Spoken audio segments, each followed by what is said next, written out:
بسم اللہ الرحمن الرحیم۔ صرف 5 منٹ کا مدرسہ قرآن و حدیث کی روشنی میں 132واں دن 12 جمادی الاولیٰ۔ نمبر 1، اسلامی تاریخ۔ قیدیوں کے ساتھ حسن سلوک۔ غزوہ بدر میں 70 مشرکین قید ہوئے جن کو مدینہ منورہ لایا گیا۔ حضور صلی اللہ علیہ وسلم نے قیدیوں کو صحابہ میں تقسیم کر دیا، ان کے ساتھ حسن سلوک اور بھلائی کرنے کا حکم دیا۔ اس حکم کو سنتے ہی صحابہ کرام نے ان کے ساتھ ایسا سلوک کیا کہ دنیا کی کوئی قوم اس عدل و انصاف اور حسن سلوک کی مثال پیش نہیں کر سکتی۔ آپ کے چچا حضرت عباس رضی اللہ عنہ کے بازو کمر سے کسے ہوئے تھے۔ ان کے کراہنے کی وجہ سے جب آپ صلی اللہ علیہ وسلم بے چین ہو گئے تو صحابہ نے ان کی رسی ڈھیلی کر دی۔ ان کی اس رعایت کی وجہ سے عدل و انصاف کرتے ہوئے حضور صلی اللہ علیہ وسلم نے تمام قیدیوں کی رسیاں ڈھیلی کرا دی۔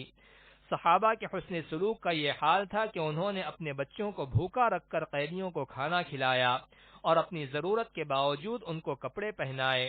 مالدار قیدیوں سے 4000 درہم فدیہ لے کر چھوڑ دیا گیا اور پڑھے لکھے غریب قیدیوں کو 10 آدمیوں کو لکھنا پڑھنا سکھانے کے بدلے آزاد کر دیا گیا اور ان پڑھ غریب قیدیوں کو بلا کسی معاوضے کے رہا کر دیا گیا۔ نمبر 2، حضور صلی اللہ علیہ وسلم کا معجزہ۔ جماعت کے متعلق خبر دینا۔ ایک مرتبہ رسول اللہ صلی اللہ علیہ وسلم اپنے صحابہ سے گفتگو فرما رہے تھے۔ دوران گفتگو ارشاد فرمایا، ابھی تمہارے پاس اس طرف سے مشرق والوں کی ایک بااخلاق جماعت آئے گی۔ چنانچہ حضرت عمر رضی اللہ عنہ کھڑے ہو کر اس طرف چلے۔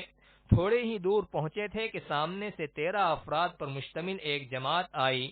حضرت عمر رضی اللہ عنہ نے پوچھا، کون ہو؟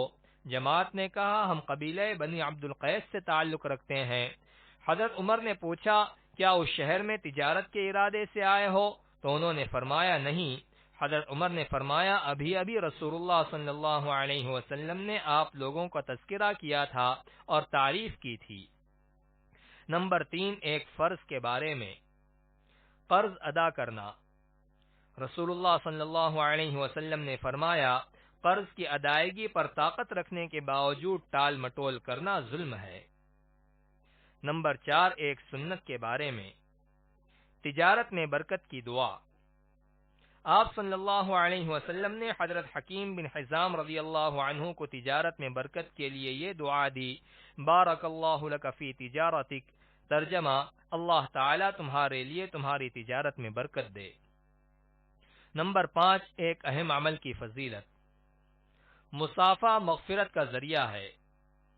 رسول اللہ صلی اللہ علیہ وسلم نے فرمایا، جب دو مسلمان آپس میں ملتے ہیں اور مصافحہ کرتے ہیں تو جدا ہونے سے پہلے ان دونوں کی مغفرت کر دی جاتی ہے۔ نمبر 6، ایک گناہ کے بارے میں۔